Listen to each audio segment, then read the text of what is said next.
क्या हालचाल है भाई लोग। आज हम बात करेंगे the biggest gangster personality in hip hop Shug Knight के बारे में, जो कि एक स्पोर्ट्समैन थे, देन एक बॉडीगार्ड और फाइनली जाके डेथ रो रिकॉर्ड्स के ऑनर बने। फिलहाल ये जेल में है मर्डर केस की वजह से, और इन पे हिप हॉप के बहुत लेजेंड्स को भी मारने का भी इल्जाम है, लाइक इजी और the notorious B.I.G. They get blood from somebody with AIDS, and then they shoot you with it. Oh, so well, that death seems don't happen. bad. That's a slow death.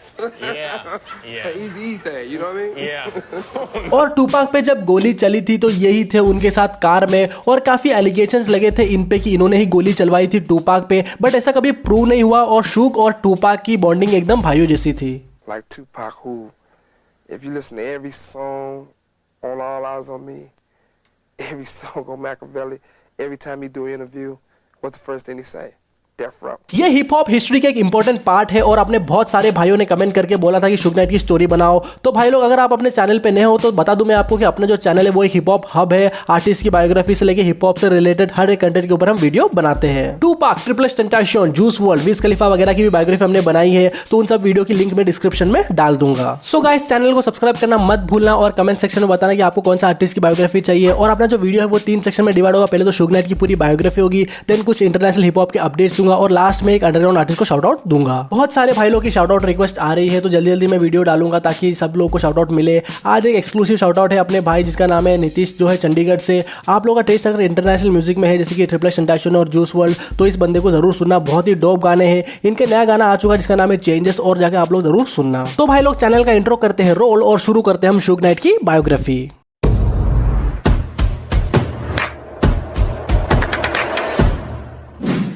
शुग night, जिनका असली नाम है Marrion huge night junior, इनका जन्म हुआ था 19 अप्रैल 1965 Compton, California में। शुग के 3 भाई बहन थे, और शुग उनमें सबसे छोटे थे, और बचपन में उनका निकनेम था शुगर बियर। उसी में से नाम शॉर्ट फॉर्म करके आगे चल के उनका नाम शुग पड़ा। शुग के पिता एक सिंगर और फुटबॉल प्लेयर थे, और शुग भी अपने पिता की तरह एक टैलेंटेड फुटबॉल प्लेयर थे। और गाइस, फुटबॉल बोले तो अमेरिकन फुटबॉल की बात कर रहा हूँ, वहाँ का फुटबॉल थोड़ा अलग होता है। शुग का फुटबॉल करियर काफी सही चल रहा था अपने स्कूल कॉलेज में, और वो एक स्टार प्लेयर थे, और उनकी कद काठी भी काफी ऊंची थी। उनको एथलेटिक स्कॉलरशिप मिला था यूनिवर्सिटी ऑफ निवाडा लास वेगस में, जहां वो एक अच्छे स्पोर्ट्समैन ही नहीं, एक अच्छे स्टूडेंट भी थे। उनका सिलेक्शन हुआ था Los Angeles Rams football team में, बट अनफॉर्चुनेटली शुग नाइट 2 ही गेम खेल पाए थे 1987 में। उन 2 गेम के बाद अपने फुटबॉल करियर को छोड़ दिया शुग ने, और धीरे क्रिमिनल लाइन में आ गए, और वो गैंग वगैरह से जुड़ गए थे बहुत ही कम उम्र में। कोर्स वो पैदा ही हुए थे कॉम्पटन में, सो आप लोग को पता है कि कॉम्पटन अमेरिका की सबसे डेंजरस प्लेस है गैंग्स वगैरह को लेके। एंड शुग नाइट ने ज्वाइन किया था ब्लड गैंग, और उनके ब्लड गैंग का नाम था मॉब फायरू ब्लड्स। अगर आपको ब्लड गैंग और क्रिप गैंग के बारे में जानना है तो उस पर भी हमने एक वीडियो बनाया है, जाके चेक मारना, लिंक मैं डिस्क्रिप्शन में डाल दूंगा। शुग नाइट पहली बार अरेस्ट हुए थे डोमेस्टिक वायलेंस के चक्कर में, क्योंकि उनने उनकी गर्लफ्रेंड के ऊपर हाथ उठा दिया था, और इवन उस बंदी के बाल भी काट दिए थे। देन वो बेल पे बाहर आए, और उसी साल फिर से अरेस्ट हो गए, क्योंकि वो एक कार चोरी करने वाले थे, और उसके ओनर आ गए थे उत्ते में, और उस ओनर के ऊपर शुग नाइट ने गोली चला दी थी, लेकिन वो ओनर बच गए। जेल में शुग को लगा कि अब ऐसे काम नहीं चलेगा, कुछ बिजनेस या कुछ काम करना पड़ेगा। खोस अगर ऐसे ही काम चलता रहा तो या तो कोई उन्हें गोली मार देगा, या वो हमेशा के लिए जेल में ही बंद रह जाएंगे। प्रोबेशन में वो जेल से बाहर आए, और उन्होंने जॉब करने का सोचा। उनकी कदकाठी काफी ऊंची थी, और गैंग एफिलिएटेड भी थे, तो इसके चलते उनके एक म्यूचुअल फ्रेंड ने उनको बॉबी ब्राउन के पास भेजा, जो कि उस टाइम पे एक वेल नोन सिंगर थे। बॉबी ब्राउन तब अपने करियर के पीक पे थे, और उन्होंने शुग की कदकाठी देख के उनको ऐसे अपना बॉडीगार्ड अपॉइंट किया।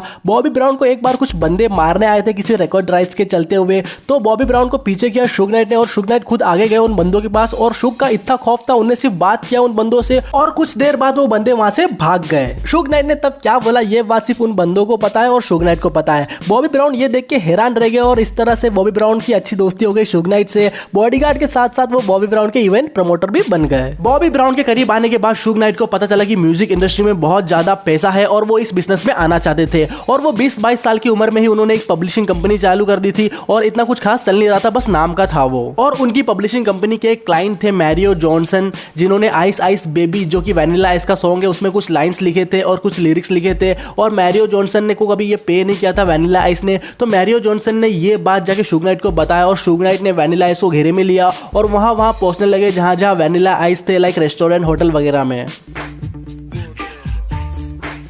एक दिन शुग नाइट और उनकी गैंग वैनिला आइस के होटल रूम पहुंचे, और शुग नाइट वैनिला आइस को बालकनी में लेके गए, और बोला उनसे कि क्या तुम जानते हो तुम कितनी ऊंचाई पे हो। और फिर वैनिला आइस को ये बात समझ में आ गई कि अब बात उनके जान पे आ गई है, और शुग नाइट ने उनसे कुछ डॉक्यूमेंट साइन करवा लिया, जिससे कि मैरियो को उनके हक के पैसे मिलने वाले थे आइस आइस बेबी सॉन्ग से। Left everybody else and my whole entourage up. Shug took me out on the balcony, started talking to me personally. और इस तरह हर जगह खबर फैल गया कि अगर म्यूजिक इंडस्ट्री में कोई काम निकलवाना हो तो शुग के पास जाओ। और शुग नाइट मॉब फाइरू ब्लड गैंग के थे, जो कि उस टाइम पे कैलिफोर्निया की सबसे बड़ी ब्लड गैंग थी। और वैनिला आइस वाले डील से उनकी पब्लिशिंग कंपनी को काफी अच्छा प्रॉफिट हुआ और वो एक्सपैंड हुए आर्टिस्ट मैनेजमेंट में। और DOC जो कि NWA के अनऑफिशियल मेंबर थे उस टाइम पे और डॉक्टर ड्रे के बहुत क्लोज थे, और डॉक्टर ड्रे को सही से रूथलेस रिकॉर्ड्स जो कि ईज़ी का लेबल था वो पे नहीं कर रही थी। और ये DOC शुग नाइट को जानते थे पहले से ही, सो उन्होंने शुग नाइट को बताया कि डॉक्टर ड्रे और उनको रूथलेस रिकॉर्ड से कॉन्ट्रैक्ट से निकलवाओ कैसे भी। तब फिर कॉन्ट्रैक्ट से निकलवाने के लिए DOC और डॉक्टर ड्रे को शुग नाइट ईज़ी से मिलते हैं अपनी गैंग के साथ और कहते हैं कि उनके हाथ में बेसबॉल बैट भी था और ईज़ी के साथ मारपीट करके डॉक्टर ड्रे और DOC को रूथलेस रिकॉर्ड से रिलीज करने के लिए डॉक्यूमेंट पे साइन करवाया जबरदस्ती। और ये चीज straight out of Compton movie में दिखाया भी गया है। You gonna sign these, releasing Dre and DOC from Ruthless. You know where the fuck I'm from? It's Bompton, nigga.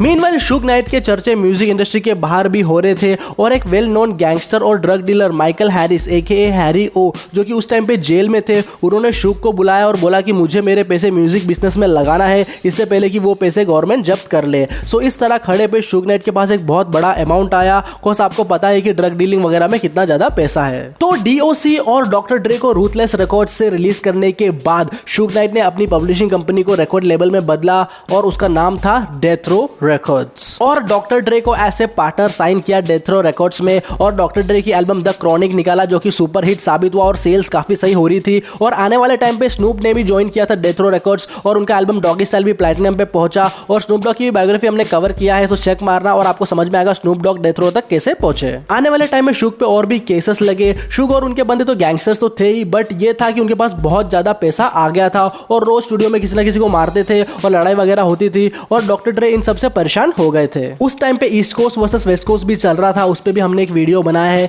Check मारना। जिससे भी प्रॉब्लम होती थी शुग को, वो उन सब की हालत खराब कर देते थे। Reporters, record producers, publisher, even पूरी म्यूजिक और मूवी इंडस्ट्री डरने लग गई थी शुग नाइट के नाम से। और उस टाइम पे शुग नाइट अपने करियर के पीक पे थे और फिर उनका एक बिग मूव था टूपाक को बेल पे निकलवा के डेथ रो रिकॉर्ड्स में साइन करना, जो कि उनके लिए बहुत ज्यादा प्रॉफिटेबल साबित हुआ। और टूपाक की एल्बम सेल्स आप जानते हो कितनी ज्यादा होती थी और डेथ रो रिकॉर्ड्स से इससे बहुत ज्यादा फायदा मिला। और कुछ टाइम बाद 1996 में डॉक्टर ड्रे ने डेथ रो लेबल छोड़ दिया और खुद का लेबल आफ्टरमैथ शुरू किया। और उसी साल टूपाक की भी डेथ हो गई गन शूटिंग से। और ये पूरी स्टोरी टूपाक वाले बायोग्राफी में मिल जाएगी आपको। और मैंने जितने भी वीडियोस इस एपिसोड में मेंशन किए हैं सब चेक मारना, क्योंकि सारे टॉपिक्स एक दूसरे से जुड़े हैं। वीडियोस की लिंक मैं डिस्क्रिप्शन में डाल दूंगा। 1995 में इज़ी एड्स के चलते गुजर गए और 1997 में बिगी की गोली मारकर हत्या कर दी थी। और इन दोनों चीजों का भी इल्जाम शुग नाइट पे लगा है, लेकिन ये कभी प्रूव नहीं हुआ है। और इवन शुग नाइट पे ये भी इल्जाम है कि इज़ी को शुग नाइट ने ही इन्फेक्ट किया था एड्स वाले सुई से। और टूपाक को भी मरवाने का इल्जाम भी लगा था शुग नाइट पे, बट मुझे ऐसा नहीं लगता, कोस दोनों की बॉन्डिंग एकदम भाइयों जैसी थी। और आगे चल के स्नूप डॉग ने भी डेथ रो रिकॉर्ड लेबल छोड़ दिया और इसी तरह the legendary record label Death Row का सूरज धीरे धीरे डूबने लगा। और जैसे कि शुग पे बहुत ज्यादा केसेस वगैरह चल रहे थे और वो प्रोबेशन पे थे एंड उन्होंने पैरोल के नियमों को तोड़ा, इसलिए उनको 9 साल की सजा हुई, बट वो 5 साल में रिहा हो गए। जेल से निकलने के बाद शुग ने डेथ रो लेबल फिर से लॉन्च करने की कोशिश की, बट वो कामयाब नहीं हो पाए। और शुग नाइट 2015 में straight out of Compton movie के सेट पे डॉक्टर ड्रे से मिलने गए थे।